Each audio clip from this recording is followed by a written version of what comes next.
The first muscle of the gluteal region and the biggest muscle in the body, this is gluteus maximus. So it arises from the posterior surface of ilium behind the posterior gluteal line, then posterior segment of iliac crest, in sides of the sacrum and coccyx, and from the sacrotuberous ligament, and also from thoracolumbar fascia of the abdomen. So it descends downwards and laterally. As you can see, this is the iliotibial tract. The upper 3/4 of the muscle is inserted in the iliotibial tract. The lower 1/4 is inserted, or deeper 1/4 is inserted in the gluteal tuberosity. So this is the first muscle we encounter in the gluteal region. The deep fascia actually splits to enclose first gluteus maximus, then again splits to enclose tensor fascia lata and becomes continuous with the iliotibial tract. So in between gluteus maximus and tensor fascia lata, it forms gluteal aponeurosis, which will cover the deep lying gluteus muscle called as gluteus medius. This muscle is supplied by inferior gluteal nerve. So this is piriformis. So the nerve and the artery emerging below the piriformis is inferior gluteal nerve and inferior gluteal artery.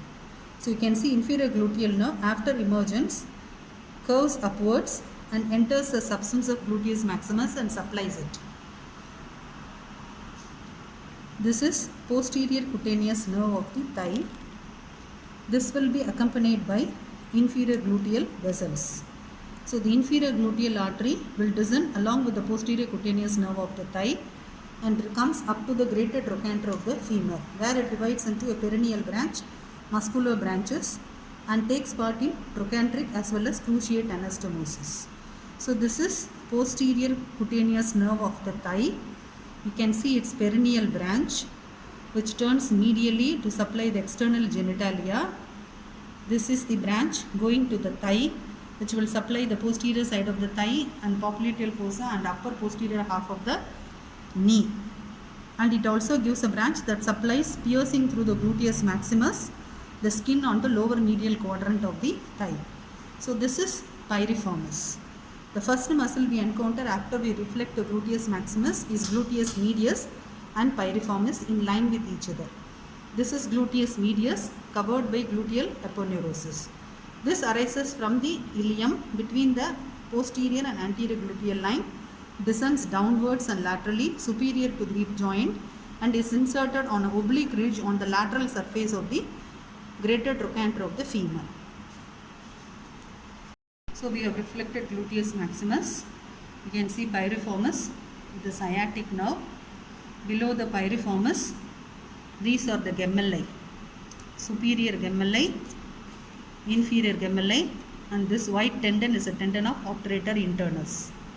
Then this quadrangular muscle is quadratus femoris. So quadratus femoris, inferior gemelli, tendon of obturator internus, superior gemelli, and piriformis. Above the piriformis is gluteus medius.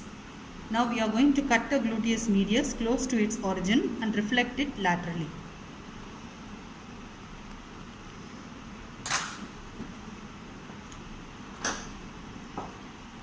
Once that is reflected laterally, you can see a muscle deep to gluteus medius with superior gluteal arteries deep branch and superior gluteal nerve lying in between.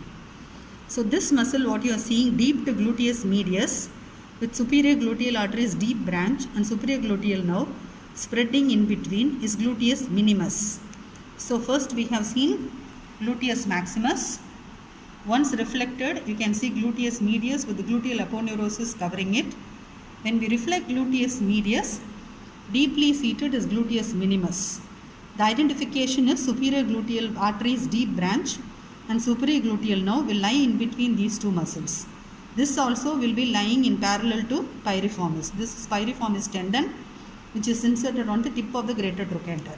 Gluteus minimus will be inserted on the anterior surface of the greater trochanter of the femur. So gluteus medius and minimus will be supplied by superior gluteal nerve, which emerges above the piriformis from the greater sciatic foramen. So sciatic nerve emerges below the piriformis. Inferior gluteal vessels and nerves also emerge below the piriformis. Superior gluteal vessels and nerves emerge above the piriformis. Now for the pin structures emerging below the piriformis. So this is sacrotuberous ligament stretching between sacrum to the ischial tuberosity. So this is ischial spine. From this only superior gemelli is arising. This is tendon of obturator internus. This is inferior gemelli arising from ischial tuberosity. Now the pin structures are nerve to obturator internus, internal pudendal artery and vein, and pudendal nerve.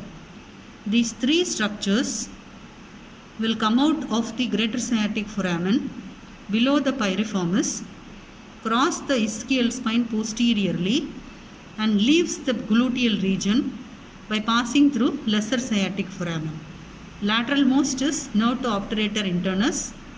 The middle one is internal pudendal artery and vein, and the medial one is pudendal nerve. These PIN structures will cross the ischial spine, emerging through the greater sciatic foramen and leaving through the lesser sciatic foramen. So structures emerging below piriformis will be sciatic nerve, pin structures. We have already seen inferior gluteal vessels and nerves and posterior cutaneous nerve of the thigh. Structures emerging above piriformis will be the superior gluteal vessels and nerves. Structures coming out through greater sciatic foramen will be piriformis, superior gluteal vessels and nerves, sciatic nerve, pin structures, and inferior gluteal vessels and nerves, posterior cutaneous nerve of the thigh. Structures passing through lesser sciatic foramen will be tendon of obturator internus and pin structures.